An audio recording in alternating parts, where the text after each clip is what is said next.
चलो हेलो बच्चों, स्वागत है आपका अपने इस यूट्यूब चैनल पर विशाल सर के साथ। बहुत दिन हो गया था ना क्लास आए हुए, वीडियो नहीं आ रहा था। कल से लाइव क्लास भी चलेगा 6 बजे से, और कल चैप्टर स्टार्ट करेंगे ऑप्टिक्स। ठीक है, ऑप्टिक्स से बहुत ज्यादा क्वेश्चन आता है, तो कल बिल्कुल 6 बजे आ जाइएगा। और हम लोग आज करंट इलेक्ट्रिसिटी का जो आगे का बचा हुआ है उसको खत्म करते हैं। अब आज एग्जाम हुआ, आप लोग का तो पता तो चल ही गया होगा कितने ऑब्जेक्टिव सही हैं आपके, कितने गलत, कितने मोबाइल में से देख के लिखे हैं, कॉपी में से देखे हैं। ठीक है, ईमानदारी से बिल्कुल माइक के सो कि आप कितने क्वेश्चन बिल्कुल अपना मन से सही किए हैं। अगर आपको आंसर नहीं मिलाए होंगे तो कोई बात नहीं ना, अगर आपको चाहिए तो कल हम लोग फिजिक्स का या केमिस्ट्री का दोनों सर जो आज पेपर हुआ है उसका डिस्कशन कर देंगे। ठीक, अगर जरूरत हो आपकी तब, वरना आज हम लोग चलते हैं करंट इलेक्ट्रिसिटी। ठीक, चलिए। और अभी से भी रिजल्ट बहुत अच्छा आ सकता है। ठीक, वो बिना चोरी किए। ठीक है, क्योंकि जरूरी थोड़ी है कि चोरी हो ही जाए, चोरी नहीं भी हो सकता है।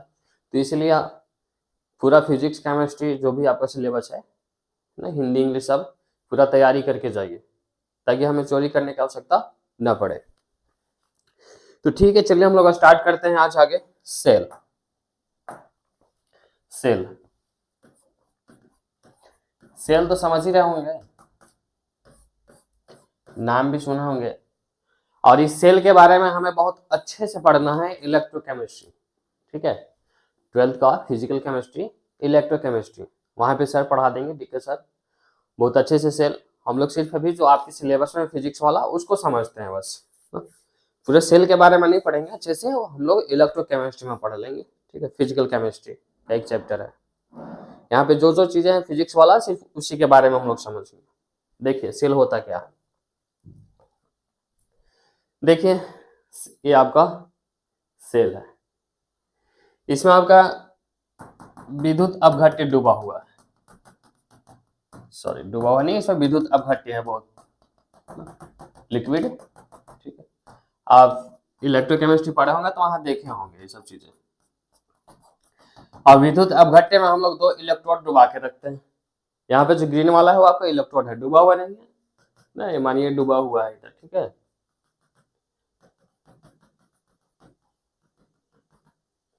अब क्या होता है कि आपका विद्युत अपघट्य और ये आपका इलेक्ट्रोड, इसके बीच आवेशों का आदान प्रदान होता है, जिसके वजह से हमें धारा मिलता है। ठीक है, किसके किसके बीच, विद्युत अपघट्य और इलेक्ट्रोड के बीच।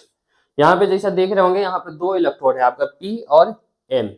ध्यान रखिएगा, जो पी होगा वो आपका हाई वोल्टेज पे हो जाएगा, उच्च विभव पे, और जो एन होगा वो आपका निम्न विभव पे होगा। बोलिएगा किसके सापेक्ष, इस विद्युत अपघट्य के सापेक्ष। ठीक है, इस विद्युत अपघट्य के सापेक्ष एक इलेक्ट्रोड आपका निम्न विभव होगा और एक आपका उच्च विभव होगा। इसमें कौन सा उच्च है, पी वाला, निम्न कौन सा है, एन वाला। ठीक है, समझ रहे हैं। जब आवेश यहां से चल रहा होगा, ठीक है, बाहर तो हमें पता है, बाहर देखिए यहाँ पे क्या लगा हुआ है, प्रतिरोध। ठीक है, तो हमें तो पता है बाहर कि आवेशों के, आवेश अगर गमन करेगा तो बाहरी जो आपका परिपथ है उसमें आवेश का जो विरोध करेगा उसको हम लोग क्या बोल रहे हैं, प्रतिरोध बोल रहे हैं। लेकिन देखिए अंदर भी अगर आवेश जाएगा, ठीक है, अंदर भी आवेश जाएगा तो भी तो विरोध हो रहा है कुछ उसका, यहाँ पे जो विद्युत अपघट्य है वो विरोध करेगा। और अगर आवेशों के प्रवाह का विरोध होता है तो वहां उसे हम लोग क्या बोलते हैं, वहां पे प्रतिरोध। ठीक है, क्या बोलते हैं, प्रतिरोध। तो बाहर वाले को हम लोग प्रतिरोध बोल रहे हैं, तो अगर अंदर जो विरोध हो रहा है उसे क्या बोलेंगे, आंतरिक प्रतिरोध। क्या बोलेंगे, आंतरिक प्रतिरोध।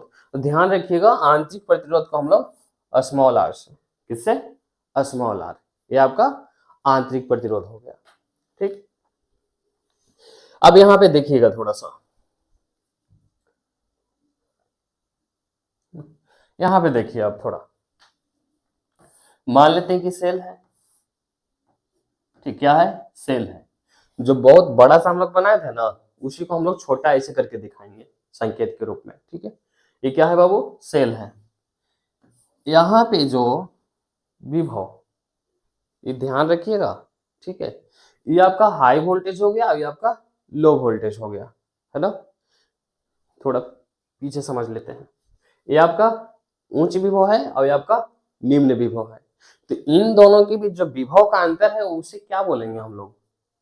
यहाँ पे इलेक्ट्रोड में जो विभव का अंतर है उसे क्या बोलेंगे?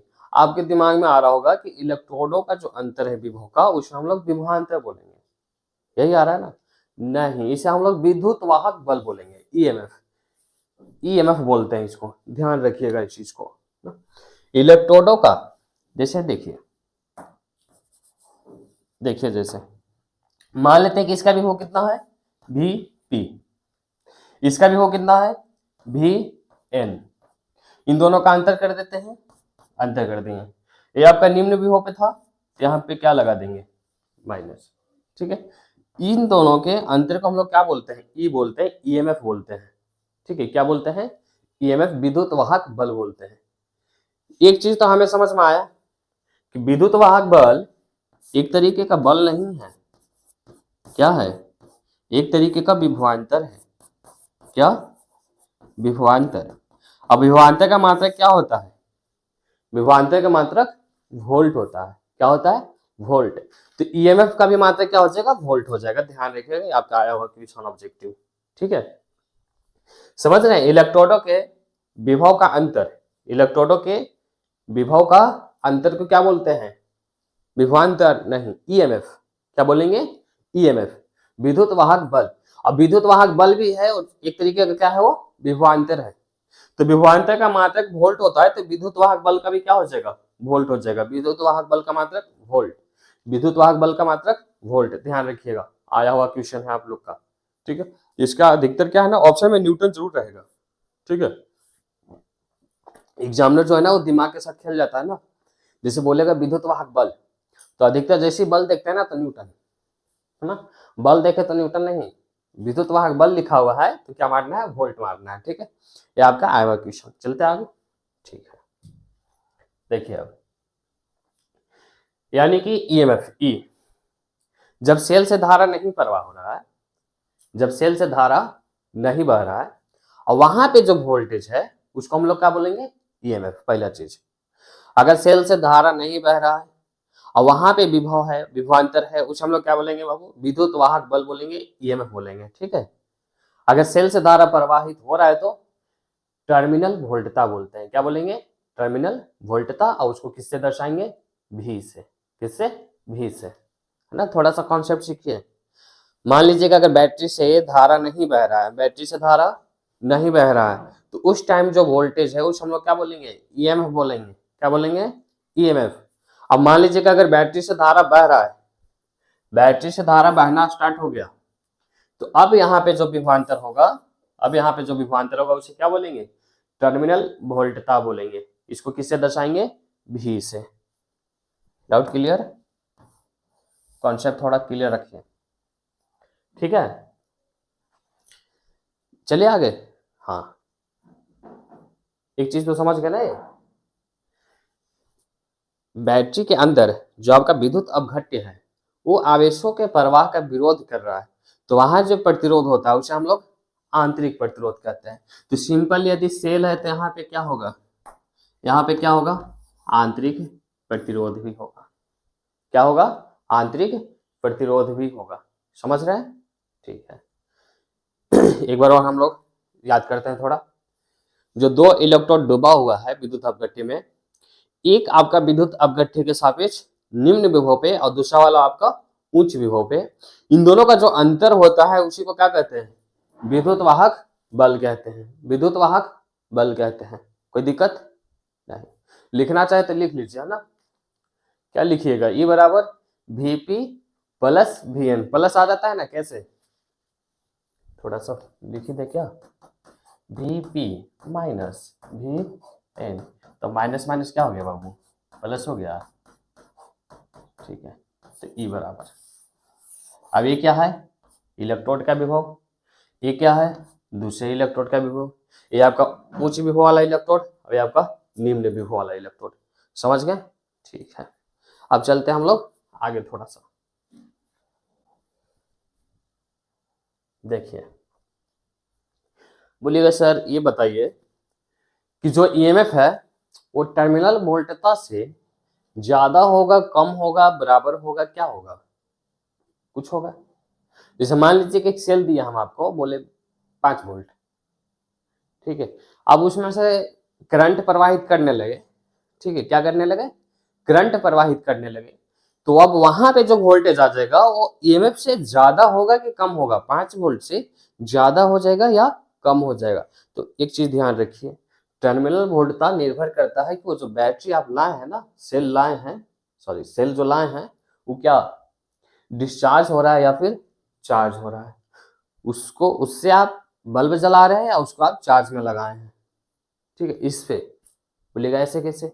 देखिए, सेल है, इसका ईएमएफ ई, आंतरिक प्रतिरोध आर। सेल है, इसका ईएमएफ ई, आंतरिक प्रतिरोध आर। कोई दिक्कत नहीं। अब देखिए, धारा बह रहा है, धारा बह रहा है। जब धारा बह रहा है तो इसके सिरों के बीच क्या आएगा? टर्मिनल वोल्टता भी। यहां भी बह रहा है तो इसके सिरों के बीच टर्मिनल वोल्टता भी। कोई दिक्कत नहीं। फॉर्मूला याद रखिए, ठीक है। डिस्चार्ज हो रहा है, तो डिस्चार्ज हो रहा है तो ध्यान रखिएगा क्या आता है? V बराबर E minus I are. V बराबर E माइनस आई आर।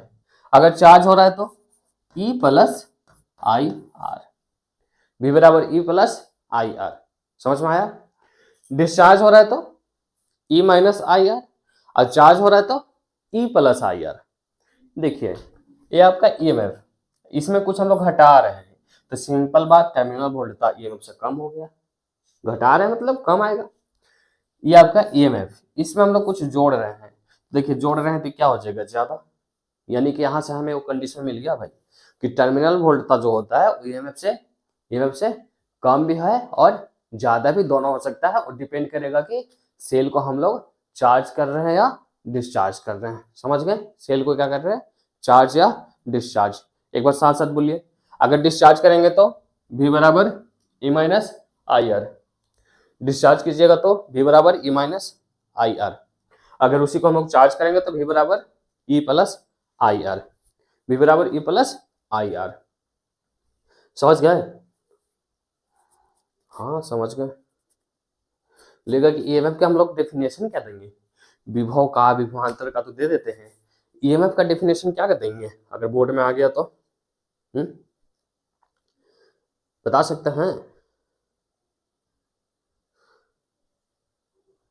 नहीं, चलिए लिखना चाहे तो लिख सकते हैं ना, लिख लीजिएगा। एकांक धनावेश को परिपथ को घुमाने में सेल द्वारा किए गए कार्य ईएमएफ के बराबर होता है। एकांक धनावेश को पूरे परिपथ में घुमाने में सेल द्वारा किया गया कार्य ईएमएफ के बराबर होता है। ठीक है, अब समझिएगा थोड़ा सा कॉन्सेप्ट। ईएमएफ हम लोग क्या बोलेंगे? देखिए, जब सेल से धारा प्रवाह नहीं हो रहा है तो वहां पे जो आपका विभवांतर है वो ईएमएफ के बराबर है। पहला पॉइंट। दूसरा पॉइंट, मान लीजिए कि एकांक धनावेश को पूरे परिपथ में सेल द्वारा घुमाने में किया गया जो कार्य होता है वो आपका ईएमएफ के बराबर होता है। दूसरा पॉइंट। तीसरा पॉइंट ध्यान रखिए, जो भी आपका सेल है और उस पर जो वोल्टेज छपा हुआ है, जो भी आपका सेल है और उस पर आपका वोल्टेज छपा हुआ है वो ईएमएफ होता है। यानी कि छपा हुआ जो वोल्टेज है, जो आप दुकान से खरीद के लाए हैं सेल, दुकान से जो खरीद के लाए हैं सेल, उस पे जो छपा हुआ वोल्टेज है वो किसके बराबर है? उसी को हम लोग ईएमएफ कहते हैं। पता चले पढ़ा दिए, माइक चालू ना है। 1 2 1 2 3 भाई, चलिए समझ गए। डिस्चार्ज हो रहा है तो भी हम लोग समझ गए, चार्ज हो रहा है वो भी हम लोग समझ गए, दोनों फॉर्मूला। डिस्चार्ज हो रहा है तो V बराबर E minus I are, charge हो रहा है तो V बराबर E प्लस आई आर। कुछ करना ही है ना, बार बार वीडियो देखिए, ठीक है। एक बार देख लिए फिर देखिए ना, ज्यादा समझ आएगा। पता है कॉन्सेप्ट क्लियर ना होता है, फिजिक्स आप लोग क्या रट रट के ना थोड़ा सा ये जो है ना, इसको कम कर लेता है, ठीक है, विकसित नहीं करते हैं, है ना। फिजिक्स में क्या है कि थोड़ा सी मतलब समझ रहे हैं ना। तो आदत है रटने का ना। और यहाँ पे एक और आदत तो है, फिजिक्स जो पढ़ाते हैं उनकी बातें कर रहे हैं। ठीक है, फिजिक्स पढ़ा रहे तो जैसे इलेक्ट्रोस्टैटिक्स को लेके चलेंगे कितना, 2 महीना 2.5 महीना, है ना। स्टार्टिंग है इलेक्ट्रोस्टैटिक्स से। अब इलेक्ट्रोस्टैटिक्स में बच्चे आते हैं न्यू न्यू, अब उनको क्या है, कोचिंग में रोकना है। कोचिंग में रोकने के लिए क्या 20 मिनट पढ़ा है तो 20 मिनट मजाक किए, 20 मिनट फिर अपना गुणगान किए कि हम जो है वो हमारे जैसा कोई है ही नहीं टीचर। ठीक है, तो उसमें क्या होता है कि आपका सिलेबस 2.5 महीने में जितना होना चाहिए उतना नहीं हो पाता है। तो फिर जब ऑप्टिक्स का टाइम आता है तो ऑप्टिक्स 10 दिन 12 दिन में खत्म, ना 2-2 घंटा में। तो ऐसा नहीं होता। ऑप्टिक्स हमको लगता है कि ऑप्टिक्स ही एक ऐसा चैप्टर है जिसमें ज्यादा समय देना चाहिए, क्योंकि उसमें बहुत कुछ समझाने का है। ऑप्टिक्स और मैग्नेटिक, ठीक है, ऑप्टिक्स हुआ, मैग्नेटिक हुआ, फिर आपका सेमीकंडक्टर हुआ, है ना, इन सब में। चलिए कोई बात नहीं, देखिए बस वीडियो हो जाएगा सब चीज, है ना। चलिए आ गया बाबू, देखिए यहां से हम लोग एक रिजल्ट निकाले कि जो आपका ईएमएफ सॉरी जो आपका टर्मिनल वोल्टता है धारा बहने के बाद, वो ईएमएफ से कम हो सकता है या फिर ज्यादा हो सकता है। अगर डिस्चार्ज हो रहा है तो कम, और चार्ज हो रहा है तो ज्यादा हो जाएगा। ठीक है, डिस्चार्ज हो रहा है तो कम और चार्ज हो रहा है तो ज्यादा। फॉर्मूला भी हमने देख लिया। अब यहां से क्वेश्चन है, देखिए बहुत अच्छा क्वेश्चन है। एक सेल है, दे रखा है ईएमएफ ई, आंतरिक प्रतिरोध दे रखा है आर, टर्मिनल वोल्टता आपको निकालना है। टर्मिनल वोल्टता जैसे आया तो इसका मतलब समझ में आना चाहिए कि भाई करंट उसमें से पास हो रहा है। ठीक है, अब देखते हैं। पहला क्या है कि सेल को लघुपतित किया जाए, ये जो शब्द है इसको समझिए, लघुपतित। नहीं जानते? लघुपतित का मतलब जानते हैं? नहीं, तो देखिए लघुपतित का मतलब,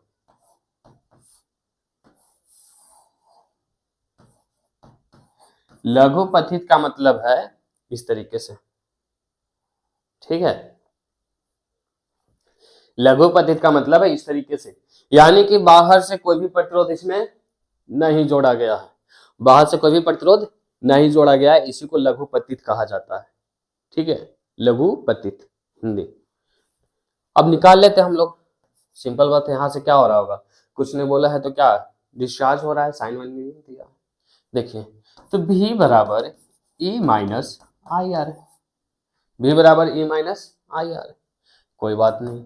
E आई का मान कितना हो जाएगा, आई का मान क्या होता है, आई का मान होता है विभवांतर बटा कुल प्रतिरोध, विभवांतर बटा कुल प्रतिरोध। कुछ नहीं बोला है तो ई आपका, कुछ नहीं बोला है क्या, यही होगा विभवांतर। ठीक है, जो आपका सेल के सिरा पे दिया हुआ है। और टोटल प्रतिरोध कितना है, आर, ये वाला जो आंतरिक प्रतिरोध है, बाहर से तो कोई लगा हुआ है नहीं, इंटू ये वाला आर, ये से गया, क्या बच गया, ए माइनस ई, यानी कि जीरो, यानी कि क्या हो गया, जीरो हो गया। समझ में आया? अभी तक जो हम रिजल्ट निकाल रहे थे तो टर्मिनल वोल्टता ईएमएफ से कम होता है या ज्यादा होता है, इसमें एक और रिजल्ट आ गया, जीरो भी हो सकता है। क्या, जीरो भी हो सकता है जब कोई भी बाहरी प्रतिरोध नहीं जुड़ा हुआ हो। समझ गए, लघुपतित हो। अब इसी में देखिए एक और क्वेश्चन है, सेल खुला परिपथ है, क्या है ये, खुला परिपथ है। चलिए, खुला परिपथ मतलब समझें, ये आपका सेल है, ठीक है, करंट पास ही नहीं हो रहा है, कुछ खुला है, करंट पास नहीं हो रहा है, क्या है ये, खुला परिपथ है। समझ गए?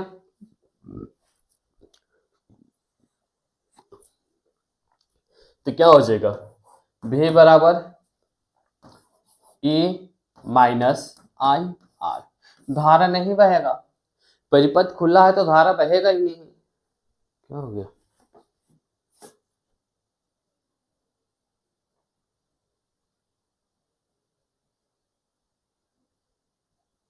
क्विक टोटल सिक्योरिटी हैक भी होता है क्या भाई।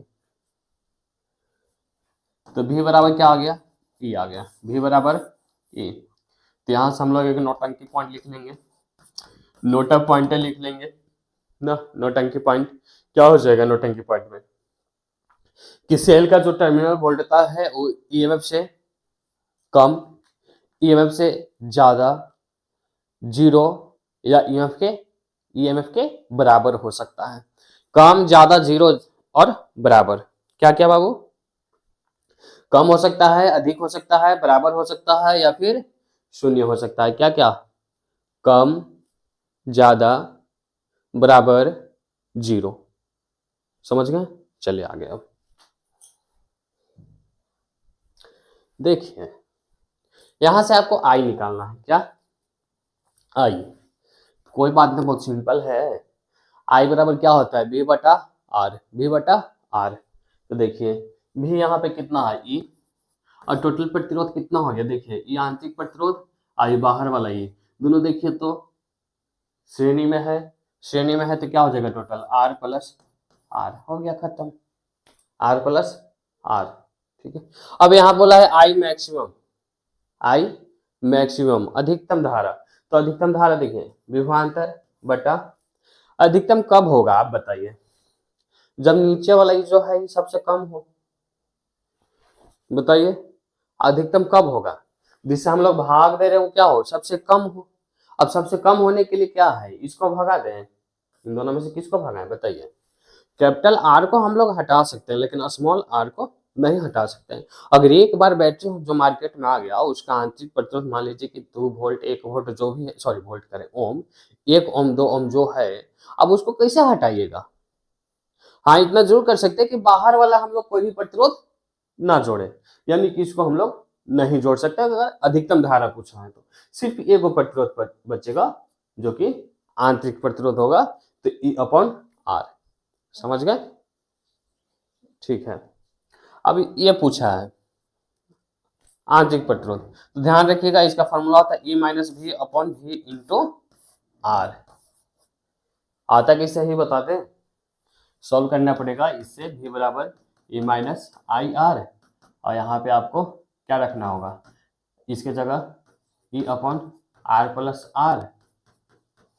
ठीक है, इसको सॉल्व कीजिएगा तो ये आ जाएगा। ध्यान रखिए, याद रखिए direct E minus V upon V into R, E minus V upon V into R. आंतरिक प्रतिरोध क्या है? E minus V upon V into R, E minus V upon V into R. बता दीजिएगा सबको। ठीक है ना? रोड पे चलते चलते कोई भी मिले, बता आंतरिक प्रतिरोध बता। ठीक है, तुरंत बता आंतरिक प्रतिरोध, तुरंत बताना है उसको। E minus V upon V into R. ठीक है, चलिए आगे चलते हैं। अच्छा हाँ, यहाँ क्वेश्चन है पी मैक्सिमम अधिकतम शक्ति। क्या? अधिकतम शक्ति एम्स में आया हुआ क्वेश्चन। ठीक है, ध्यान रखिएगा। अधिकतम शक्ति बोलता है तो कैसे आया, आप लोग की इतना टेंशन लेने वाली बात नहीं है। आप लोग बस ये ध्यान रखिए कि अगर अधिकतम शक्ति बोला है, अगर अधिकतम शक्ति बोला है तो जो भी आपका बाहरी प्रतिरोध का रिजल्ट आएगा, जो भी आपका रिजल्ट आएगा वो आंतरिक प्रतिरोध के बराबर हो जाएगा। ठीक है, आंतरिक प्रतिरोध के बराबर हो जाएगा।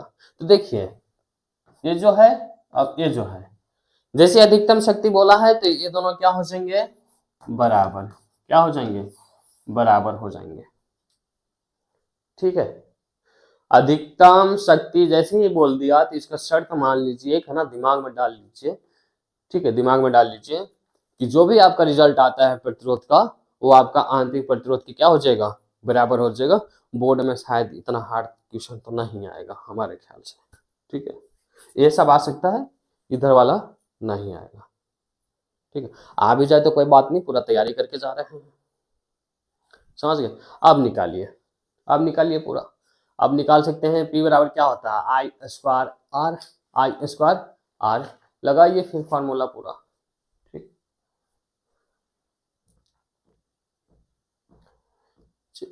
निकाले हम। पहले तो धारा निकालते हैं। धारा क्या था? E upon R plus R. जब दोनों बराबर होंगे तो ई अपॉन 2r लिख सकते हैं जी। ये कैपिटल आर भी स्मॉल आर के बराबर ही है ना, तो आर प्लस आर 2r हो जाएगा। ठीक है, ये बताइए क्या हो जाएगा? ए माइनस आई आर, तो A minus E upon 2r into R, R से आर गया तो E minus E by two, तो क्या बच जाएगा ई बाई टू। तो टर्मिनल वोल्टेज कितना आ गया ई बाई टू। बोलिएगा शक्ति तो निकालिए, देखिए P, P maximum I square, बताइए क्या हो जाएगा I square R, I square R. बोलेगा नहीं कैपिटल लीजिए, अरे कैपिटल और स्मॉल तो दोनों बराबर ही है ना, तो स्मॉल लिख दिए तो क्या दिक्कत है, आंतरिक प्रत्यय तो बाहर वाला जो था वो दोनों बराबर है ना, हाँ बिल्कुल तो लिख सकते हैं। अब आई का मान कितना था ई अपॉन टू आर, यही था ना शायद, E upon two R square into R, ये कितना आ गया E square upon four R square into R, एक आर से एक आर गया तो E square upon four R, E square upon four R, समझ गए, ठीक है चलिए आगे। चलिए जैसे प्रतिरोधों का संयोजन पढ़े है ना, और कैपेसिटर वाले में पढ़ा होगा, संधारित्र का संयोजन नहीं पढ़ा होगा तो हम बताएंगे आगे, ठीक है। उसी तरीके से सेलों का संयोजन भी आता है, सेल को भी हम लोग दो तरीके से संयोजन करेंगे, एक आपका श्रेणी क्रम और दूसरा आपका समांतर क्रम, श्रेणी क्रम और समांतर क्रम। ध्यान से सुनिएगा, यहीं से ऑब्जेक्टिव क्वेश्चन हो जाएगा, सिर्फ आप सुनिए ध्यान से, ऑब्जेक्टिव क्वेश्चन इससे जो भी आएगा आसानी से हो जाएगा, ठीक है। देख रहे हैं कितना बड़का बोतल,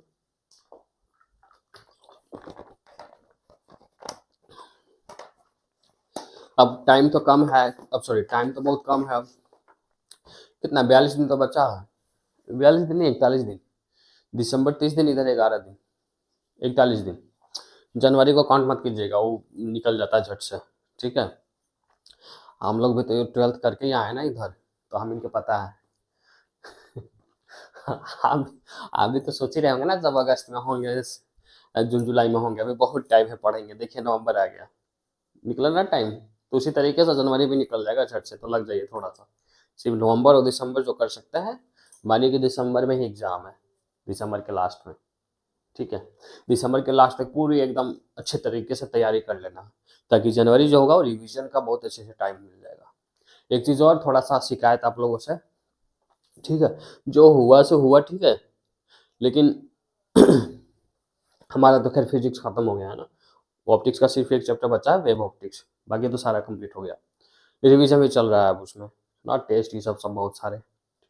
लेकिन मान लीजिए कि कहीं भी दूसरी जगह कर रहे हो क्लास, तो वहाँ नहीं हुआ है, अभी बचा हुआ है काफ़ी, तो कोई बात नहीं, जो हुआ है उसी का रिवीजन कीजिए, ठीक है, बार बार पढ़िए उसी को, गाइड कितना भी रटिएगा, गाइड रटे होंगे अभी, आज देख लिए होंगे एग्जाम में कि कितने क्वेश्चन आप सही किए, ठीक, तो कॉपी से रिवीजन कीजिए, और नहीं कर सकते तो फिर वीडियो देखिए जल्दी जल्दी, ठीक है, 2-3 बार देख लीजिए एक ही वीडियो को, कोई दिक्कत है नहीं, याद हो जाएगा पूरा।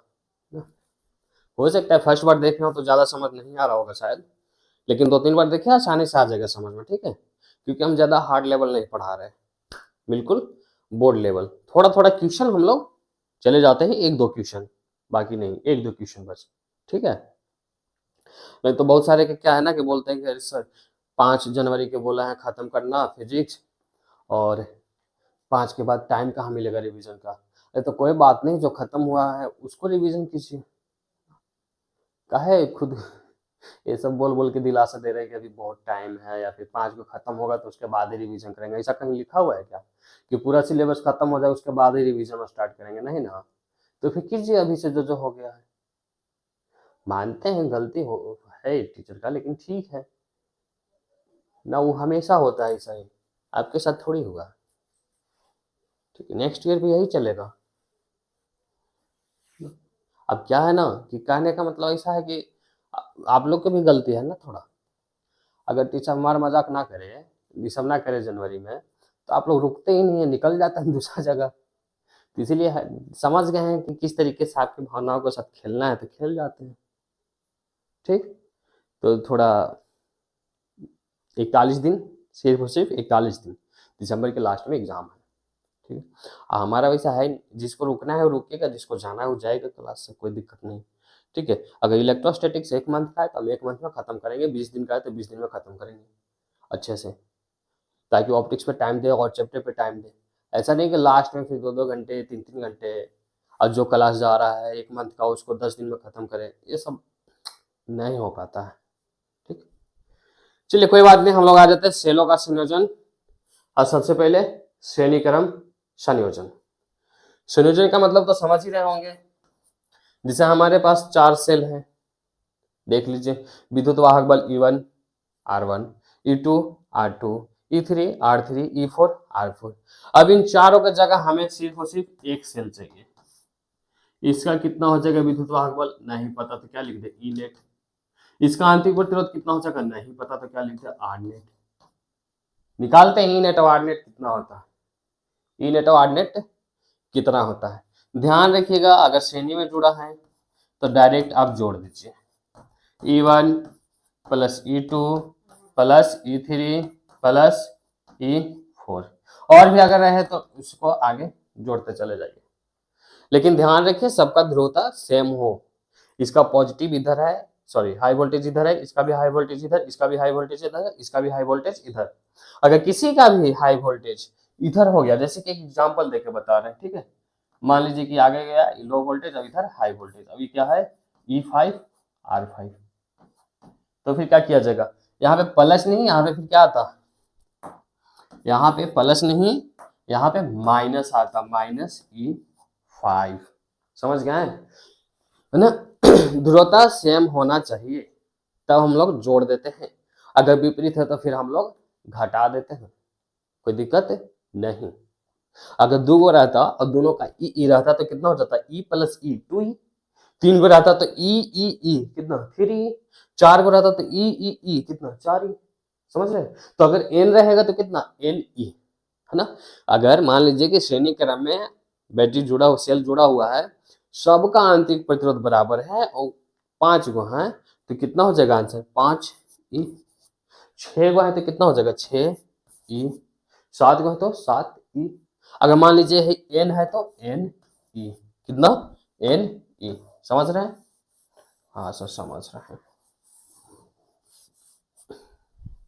चलिए, यहाँ कोई डाउट है,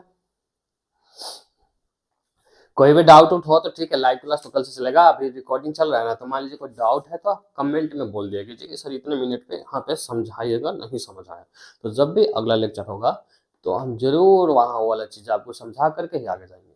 क्योंकि हमें भी पता है कि यहाँ जितने पढ़ा रहे सब कोई पढ़ने वाला है नहीं जो देख रहा है वीडियो, ठीक है, लेकिन जो पढ़ने वाला है उसको डाउट है तो भाई तो हमारा तो कर्तव्य बनता है ना उसका डाउट समझा करके आगे का लेक्चर स्टार्ट करें। ठीक है, तो बिल्कुल जो भी डाउट है आप बोलिएगा कमेंट में, हम समझा देंगे। ठीक, समझ गए ना। तो ई नेट कितना हो जाएगा, वो तो आ गया हम लोग के E1 plus E2 plus E3 करके। आर का मान कितना हो जाएगा, आर क्या है प्रतिरोध है ना, तो श्रेणी में प्रतिरोध कितना होता है R1 plus R2 plus R3 plus R4। इसमें भी आपको रिजल्ट पता है, अगर सबका मान सेम होता तो NR, 2 गो रहता तो 2R, 3 गो रहता तो 3R, 4 गो तो 4R, 5 तो 5R, N है तो NR। ठीक है, चलते हैं अब हम लोग आगे समांतर की तरफ। कहाँ, समांतर। लेकिन सब्जेक्टिव नहीं कराए, डायरेक्ट रिजल्ट बता दे रहे हैं, बिल्कुल सब्जेक्टिव कराएंगे, है ना। पहले हमें फोकस करना है किस पे, ऑब्जेक्टिव बहुत अच्छे से तैयार कर ले। ऑब्जेक्टिव अच्छे से जैसे हो जाएगा, कल देखिए कल तक video Wheatstone bridge का आएगा, पहले बोले थे नहीं आ पाया, ठीक है, चुनाव में थोड़ा सा जैसे कि हमारे घर से भी खड़ा थे तो उसी में बिजी हैं, नवीनगर आमोद सिंह चंद्रवंशी, आमोद भैया, वो भैया है ना,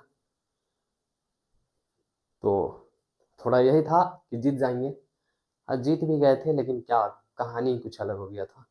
ठीक है, कोई बात ना, होता है, 2030 में मिलेंगे फिर। चलिए हम लोग चलते हैं समांतर क्रम संयोजन। समांतर क्रम संयोजन, रिजल्ट लिख दे डायरेक्ट। हाँ सर, इन सबको हटा करके एक सेल बनाना है तो रिजल्ट क्या आ जाएगा, देखिए ई नेट, बड़ा रिजल्ट आता है E1 upon R1 plus E2 upon R2, 3 गो है तो प्लस E3 अपॉन R3 बटा, देख रहे हैं, इसके भी फिर बटा चलेगा, इसके भी बटा चलेगा, क्या हो जाएगा 1 upon R1 plus 1 upon R2 plus 1/R3। मान लीजिए एक और सेल रहता तो यहाँ पे हो जाता प्लस E4/R4 और यहाँ भी आ जाता प्लस 1/R4। ये तो रिजल्ट आ गया, लेकिन आपका क्वेश्चन अगर ऑब्जेक्टिव आया तो ध्यान रखिएगा सिर्फ 2 सेल का आएगा, 2 सेल। यहाँ पे 2 सेल है E1 और E2, इसका आंतरिक प्रतिरोध R1 है, इसका आंतरिक प्रतिरोध R2। तो यहाँ पे क्या रिजल्ट आएगा, सॉरी यहाँ पे क्या रिजल्ट आएगा देखिए, ई नेट कितना हो जाएगा दुगो में, E1 तो इसका प्रतिरोध R2 प्लस E2 तो उसका प्रतिरोध R1 upon R1 plus R2।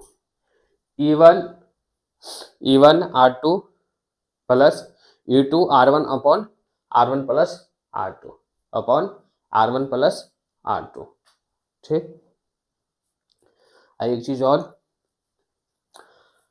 ना, जैसे कि मान लीजिए आप किसी भी कास्ट से हैं उसका मतलब ना है, ठीक है, क्योंकि देखिए सब ना ऐश्वर्या राय का कल का भाषण नहीं सुना होगा शायद, कल या परसों का था शायद, बोली है जो सबसे बड़ा धर्म है जो मानवता, ठीक है, मानवता।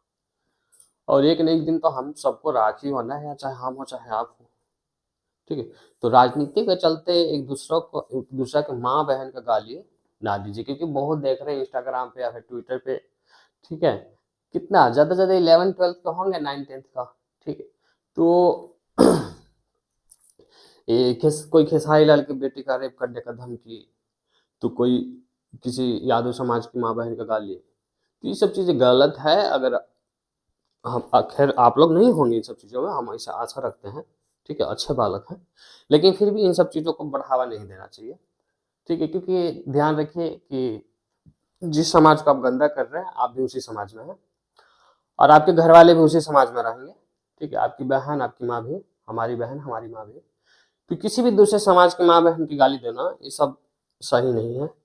और जो हुआ सो हुआ खत्म, ठीक है, तब क्यों बिहार के एक दूसरे से ही हम लोग आपस में लड़े, ठीक है, कोई ये समुदाय समुदाय कहाँ, कोई ये जाति का उस जाति को वो जाति वाला इस जाति को बारे में गलत बातें बोले, तो थोड़ा ये सब चीज़ों पे हमें कंट्रोल रखना होगा, साथ साथ आपको भी।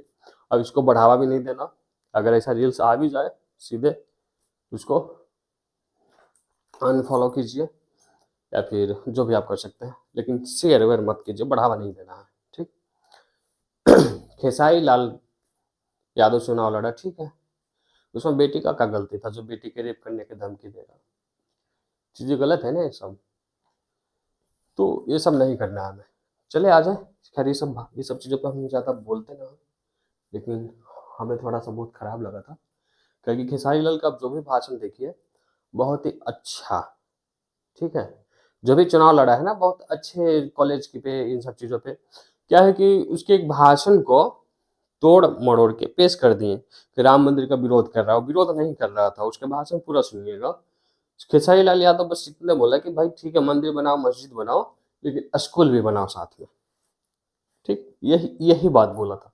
इस बात को क्या होता है कि कट करके शेयर कर दिया जाता है, तो लगता है कि जो सही है वो भी गलत लगेगा आपको वीडियो देखने के बाद, ठीक है। अगर उसके गंदे गानों को साइड रखें, गंदा गाना का तो हम भी विरोध करते हैं भाई, ठीक है, अगर गंदे गाने को साइड रख दे और उसके व्यक्तित्व को देखें तो बहुत अच्छा इंसान है, ठीक है, बहुत ही अच्छा इंसान है जहाँ तक हम समझें, ठीक? और किसी भी दूसरे कास्ट के माँ बहन का गाली नहीं देना, ठीक है, क्योंकि इसी बिहार में वो भी रहता है, इसी बिहार में हम भी रहते हैं, इसी बिहार में आप भी रहते हैं, और यही समाज हमारा भी है, यही समाज आपका भी है, तो आप दीजिएगा फिर वो भी देंगे, मामला बढ़ेगा, तो कोई मतलब है नहीं। आते हैं बिहार को आगे ले जाना, कहा आपस में लड़ेंगे भाई, ठीक है, चलिए बस इतना ही, यहाँ तक समझ गए, ठीक है। एक चीज इसका रिजल्ट समझिएगा, दो दो सेल था तो क्या किए, ये विद्युत वाहक बल और इसका आंतरिक प्रतिरोध, फिर ये विद्युत वाहक बल और इसका आंतरिक प्रतिरोध, E1 R2 plus E2 R1 upon R1 plus R2 upon R1 plus R2। अब मान लीजिए कि दोनों अगर आपस में बराबर है तो क्या हो जाएगा, क्या हो जाएगा, E R plus E R upon R plus R 2r। यहाँ भी जोड़िएगा तो क्या हो जाएगा 2er हो जाएगा ना ऊपर 2er। थोड़ा मिटा देते हैं, जगह नहीं है। 2er, देखिए 8 से r गया, 2 से 2 गया, कितना आ गया e आ गया। क्या आ गया e एक अलग रिजल्ट हो गया। क्या रिजल्ट हो गया? क्या कितना भी सेल को समांतर क्रम में जोड़ दीजिए, कितना भी सेल को 20 25 30 40 कितना भी सेल को समांतर क्रम में जोड़ दीजिए, सबका ध्रुवता सेम होना चाहिए। बस देखिए इसका हाई पोटेंशियल इधर है तो इसका भी हाई इधर है, ठीक है, सेम होना चाहिए। अगर उसका विद्युत वाहक बल सेम है, दोनों का विद्युत वाहक बल सेम है, आंतरिक प्रतिरोध सेम है, तो जो रिजल्ट आता हो किसी भी एक विद्युत वाहक बल के बराबर हो जाता है, किसी भी एक विद्युत वाहक बल के बराबर हो जाता है। समझे नहीं? देखिए मान लीजिए कैसे जुड़ा हुआ है, इस तरीके से ई आर,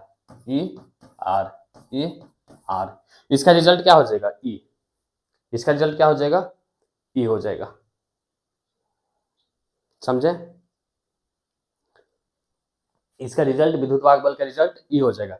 लेकिन आर का रिजल्ट, आर ध्यान रखिएगा, आर समांतर क्रम होता तो क्या हो जाता है आर 3 है तो 3 r/3। आंतरिक प्रतिरोध तो r/3 होगा, लेकिन जो आपका विद्युत वाहक बल हो जाएगा वो कितना हो जाएगा ई हो जाएगा ई। समझ गए? चले आगे, ये सीधा रिजल्ट था, इसको ध्यान रखिएगा। क्वेश्चन है ना आगे? क्वेश्चन ना है? क्वेश्चन होगा यार।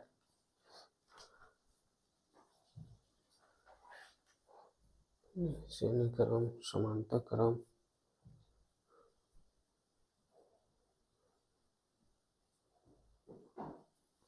ऊष्मा।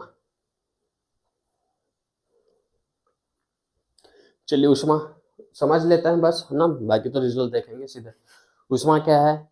देखिए तार है, तार से क्या हो रहा है, इलेक्ट्रॉन भाग रहा है। आपको बताया था ना कि जब हम लोग बैटरी जोड़ते हैं तो विद्युत क्षेत्र उत्पन्न होता है और सारे इलेक्ट्रॉन पे एक ही डायरेक्शन में बल लगाता है, उनको बल लगाता है, वो भागते हैं, ठीक है। जब भागेंगे तो सिंपल बात है कि उस तार में पॉजिटिव चार्ज भी स्थित होगा ना, प्रोटॉन। वो तो भाग नहीं रहा है लेकिन वो स्थिर है, एक जगह है। वो कहाँ पे? न्यूक्लियस के अंदर। अच्छा ठीक है, हाँ वहां पे है। अब वो क्या होता है कि टकराता है उससे, जैसे मान लीजिए कि स्थिर है, इधर से आकर टकराया तो इसके पास जो भी एनर्जी था इसको दे दिया, ठीक है। वापस से फिर ये एनर्जी लेकर फिर भागता है। अब ये धीरे धीरे एनर्जी पाकर के क्या होने लगता है, गर्म। इसी वजह से तार धीरे धीरे गर्म होने लगता है, ठीक है। तार क्या होने लगता है, गर्म होने लगता है, जो कि किस रूप में चला जाता है फिर, ऊष्मा। क्या? ऊष्मा। ध्यान रखिएगा इस टॉपिक से ऑब्जेक्टिव क्वेश्चन बहुत आते हैं, ठीक है ना। ऑब्जेक्टिव क्वेश्चन, सेल से ऑब्जेक्टिव क्वेश्चन उतना नहीं बनता और शायद आया हुआ भी नहीं है ज्यादा, लेकिन ये जो है ना इससे ऑब्जेक्टिव क्वेश्चन ज्यादा आता है।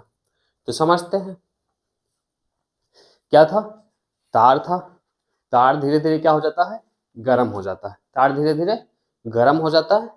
अब उसी का मान निकालना में हीट का, ऊष्मा का कितना आएगा, सिंपल चीजें निकाल लेते हैं हम लोग। देखिए I बराबर Q/T, तो Q बराबर IT, ठीक है, Q बराबर IT। अब बताइएगा V बराबर क्या होता है, W/Q, V बराबर W/Q, ठीक है। तो W बराबर क्या हो जाएगा हमारे पास, VQ। अब Q का मान क्या निकाले थे, IT, क्या इसका मान यहाँ पे रख दे, बिल्कुल रख सकते हैं। तो क्या हो जाएगा VIT, तो W बराबर क्या हो गया VIT।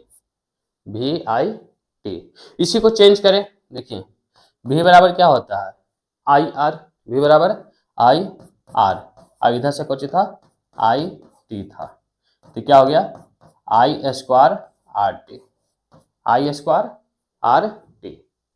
एक और फॉर्मूला, देखिए ये जो कार्य हुआ वो V और I के रूप में, ये जो हो गया आपका I और R के रूप में। अभी भी एक बचा हुआ है V और R का, देखिए वो भी निकाल लेते हैं। W बराबर VIT आया था, ठीक है। V I की जगह कुछ लिखेंगे V/R, क्या हो गया भी स्क्वायर आर।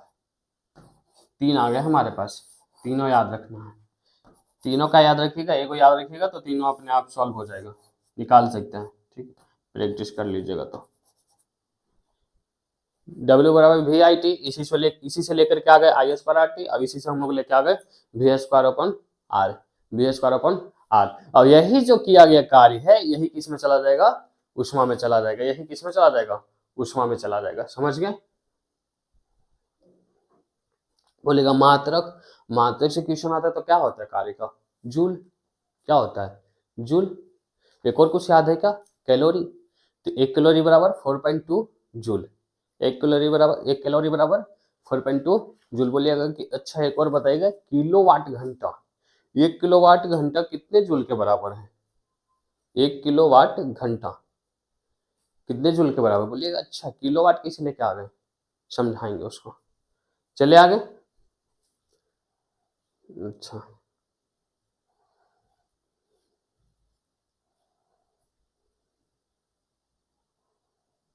चलिए यहाँ हम समझाते हैं थोड़ा सा। देखिए अगर शक्ति की बात किया जाए, पावर, तो जो आपका शक्ति होता है पी, ये क्या होता है, कार्य करने की दर डब्ल्यू बाई टी। तो यहाँ क्या आ रहा था, वी आई टी बटा टी। तो टी से टी गया तो क्या हो गया, वी आई। इसी को चेंज करेंगे तो क्या हो जाएगा, आई स्क्वायर आर। इसी को चेंज करेंगे तो क्या हो जाएगा, वी स्क्वायर बटा आर। यानी कि जो आप कार्यकाल याद किए हैं ना वही शक्ति, बस उसमें से टाइम हटा दीजिए। बोले उष्मा का डाउट नहीं है ना, जो कार्य का है वही उष्मा। ठीक है, सब्जेक्टिव कराएंगे उस टाइम समझ आ जाएगा, जो कार्य का है वही क्या हो जाएगा, उष्मा। लेकिन शक्ति में टाइम नहीं रहेगा बस। ठीक है, V I, I square R, V square बटा आर, वी स्क्वायर बटा आर। अब देखिएगा इसका मतलब क्या है, वाट, इसका मतलब क्या है, सेकेंड। अब इसका जूल। तो देखिए कि डब्ल्यू बराबर पी टी लिख सकते हैं, हो बिल्कुल। इसका मतलब वाट है, हाँ है। इसको हम लोग क्या लिखें, इसको क्या लिखें, टी को सेकेंड, घंटा लिख सकते हैं, घंटा मिनट कुछ भी, हाँ लिख दीजिए, कोई दिक्कत ना है, घंटा। ठीक है, तो वाट घंटा किसका हो गया, किसका हो गया, मात्रक कार्य का हो गया, किसका हो गया, कार्य का। यहां से हम लोग किलो लो भी लगा सकते, किलो का मतलब 1000 होता है, किलो का मतलब 1000 होता है, वो तो आप 9th क्लास में पढ़े होंगे। तो मान लीजिए कि अगर ऐसा लिखा हुआ है 1 किलोवाट घंटा, ये कितने जूल के बराबर है। तो इसको सॉल्व करें कि डायरेक्ट लिखें, सॉल्व करता है। किलो है तो किलो की जगह क्या लिखेगा, 1000। वाट को इसी छोड़िए, घंटा, 1 घंटा में 60 मिनट। ठीक है, मिनट और वाट तो अभी वैसे छोड़ा है। ठीक है, आगे देखिए, ये ऐसे ही है 60 मिनट। अब 1 मिनट में कितना सेकंड, 60 सेकंड। तो अब क्या आ गया, वाट सेकंड आ गया। अगर यहाँ पे ऐसा कीजिएगा ना तो यहाँ पे घंटा ना होकर के यहाँ पे क्या हो जाएगा, सेकंड हो जाएगा। ठीक है, वाट सेकंड। अब बताइए तो क्या आ गया, वाट सेकंड आ गया। अब इसी को हम लोग क्या बोले, इसी को हम लोग जूल भी बोल सकते हैं, वाट सेकंड को हम लोग जूल भी बोल सकते हैं। यहाँ पे गुना कीजिए, क्या हो गया, 6 छक 36 इंटू 10 की पावर 5। इसको ऐसे लिख सकेगा 3.6 इंटू 10 की पावर 6 जूल, जूल। ठीक है, घंटा यहाँ लिख सकते हैं, तो घंटा को हम लोग चेंज करके ले आएंगे सेकंड में। मिनट भी लिख सकते हैं, मिनट को हम लोग चेंज करके ले आएंगे सेकंड में, तभी इसका मतलब होगा कि कार्य जूल में हो रहा है। ठीक है, क्योंकि अगर आप इधर एसआई रखिएगा तभी इधर एसआई में आंसर आएगा, इधर आप वाट सेकंड रखिएगा तभी इधर जूल आता।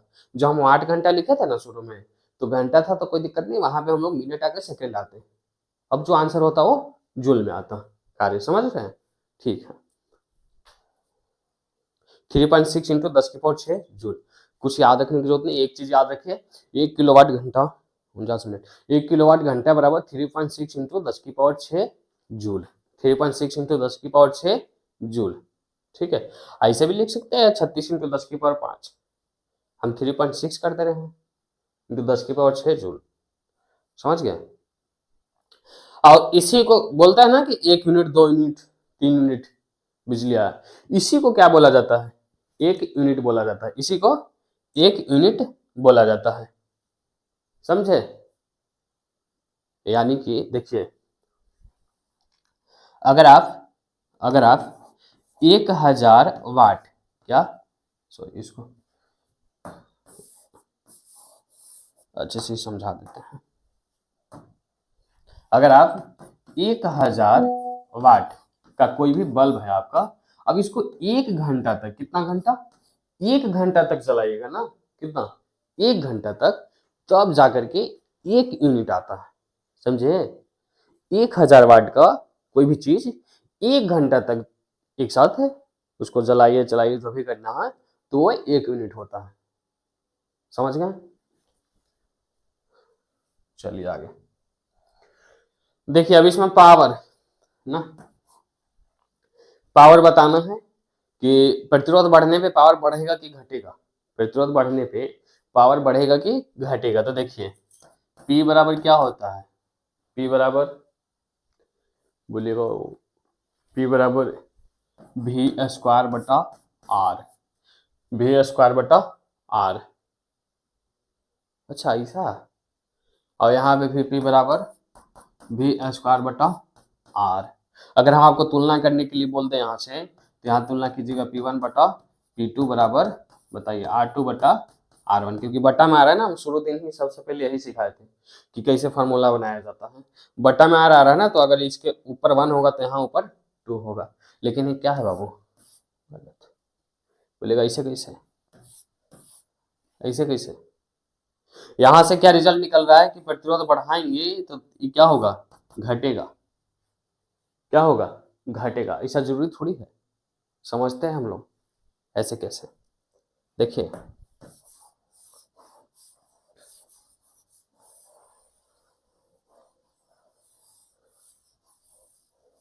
ना, ऐसा क्वेश्चन कैसे सॉल्व होगा। देखिए सबसे पहले ये बताइए कि यहाँ पे विभव सेम होगा कि धारा, तो आपके दिमाग तो चमकेगा कि श्रेणी क्रम है, तो यहाँ पे धारा सेम होगा, धारा सेम होगा तो कौन सा फॉर्मूला लगाइएगा, I स्क्वायर R, यानी कि यहाँ से आ गया P समानुपाती R, यानी कि बढ़ाएंगे तो भी बढ़ेगा, रिजल्ट निकालिएगा तो P1 बटा P2 इजिकल टू R1 बटा R2, समझ गए, ठीक है। जैसे यहाँ आइएगा तो यहाँ बताइए क्या सम होगा इन दोनों में, वोल्टेज, वोल्टेज सम होगा तो वोल्टेज वाला फॉर्मूला लगाएंगे, V स्क्वायर बटा R।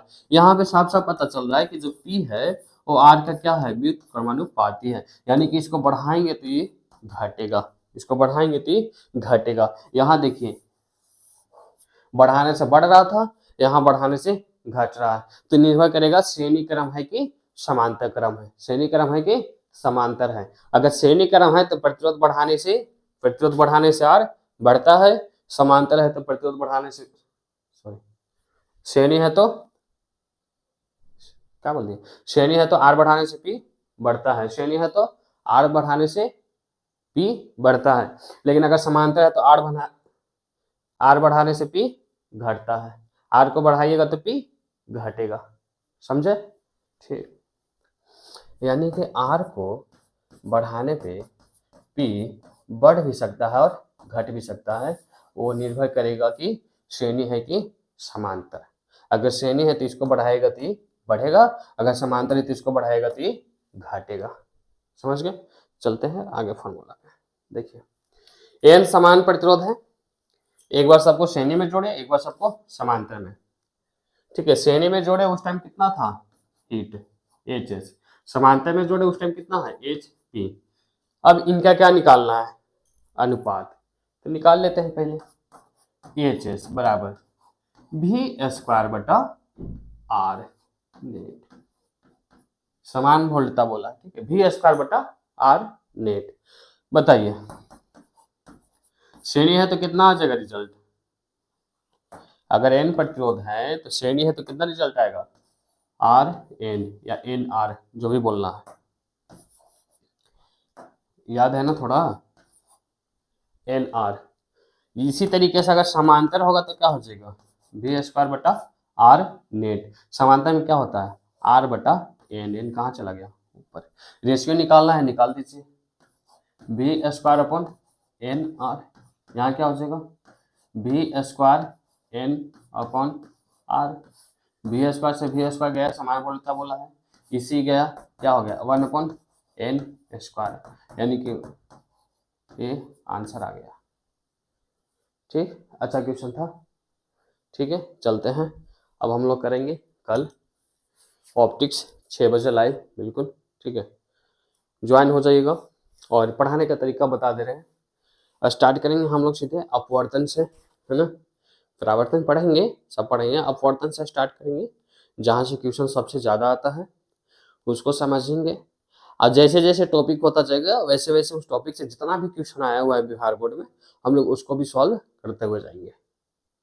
ठीक है, इस तरीके से पढ़ाएंगे, है ना। तुरंत आप ही लोग सॉल्व कीजिएगा, बस हम यहाँ पे क्वेश्चन दे देंगे। जो टॉपिक पढ़ाएंगे ना, उस टॉपिक से जो भी क्वेश्चन आया होगा बोर्ड में, वो क्वेश्चन हम यहाँ पे दे देंगे, हो जाएगा, आसानी से हो जाएगा, बस ध्यान से सुनिएगा बस। ठीक है, चलिए मिलते हैं कल, तब तक के लिए राधे राधे, राम राम। मिलते हैं कल, और थोड़ा सा जो बोले हैं उस बात पे गौर कीजिएगा। ना ही हमें किसी को गाली देना है, किसी समाज को, और ना ही किसी के माई बहन के किसी का गाली नहीं देना। जो हुआ सो हुआ, चुनाव खत्म हुआ, बात खत्म। ठीक है, मिलते हैं।